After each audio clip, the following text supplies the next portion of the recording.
All right, let's go back to our top story this hour, the possibility of Edward Snowden testifying in Germany about accusations the U.S. spied on Chancellor Angela Merkel. We do have a chance to speak to Anatoly Kucherelny, who is the lawyer representing Edward Snowden here in Russia. Thank you for joining us such short notice. How safe is it for Edward Snowden to actually go to Germany, and will he keep his refuge status in Russia if he does decide to go?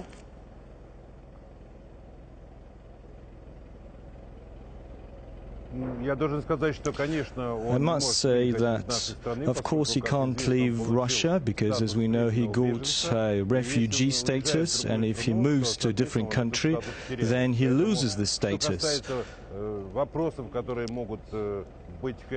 So if there are any questions to Mr. Snowden on behalf of Germany, this process could be resolved through the treaties that are signed between Germany and Russia, and he doesn't need to travel there to give some evidence. I think that the public is owed an explanation.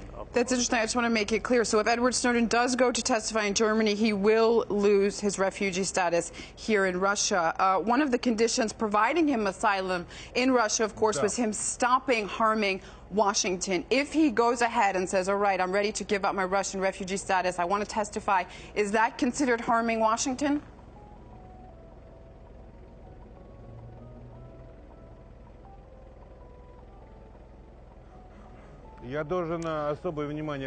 Well, I must draw the attention of your viewers that we've repeatedly said about it.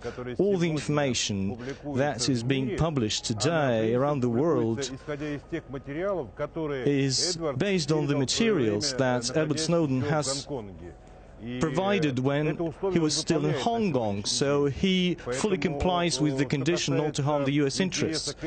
So as for the interest to Mr. Snowden from other states, they rely on the materials that have been provided while he was still in Hong Kong. I'd like to ask you a question concerning Snowden's job for a major Russian website. If he works, will he work from home or from the office? What's the technicality of that?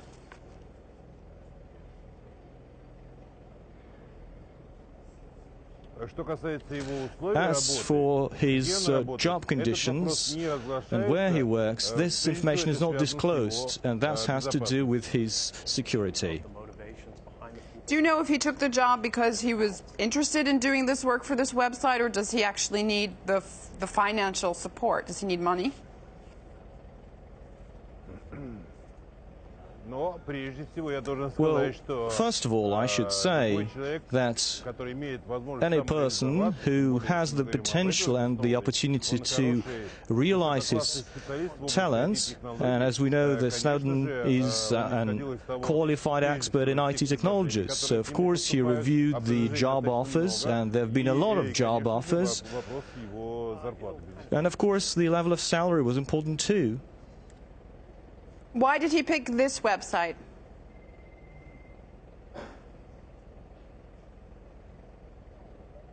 Well, that's his personal decision, so I cannot comment on it, and it has to do with the issue of his security. I must say that the threat level is still very high, and almost on a daily basis we hear comments from the U.S. government that he's still on the wanted list.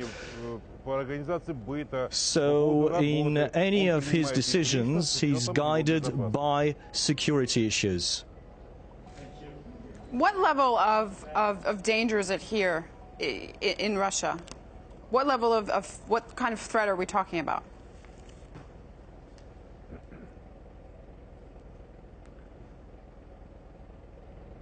Well, I must say that today we've done everything possible to ensure his security.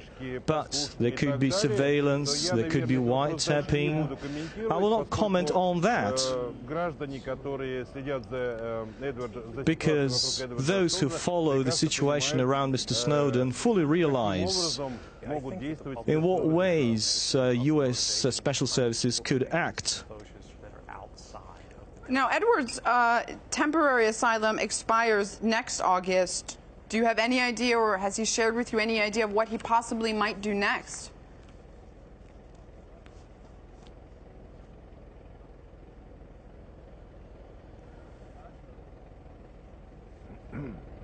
Well, let us not discuss what he will do next. He'll take the decision by himself. He lives in Russia. He's settling down. He's got a job now. He's studying the Russian language. He attends different events. Museums, theaters. So currently the situation is as it is. A lawyer defending Edward Snowden here in Russia. Thank you very much for your time.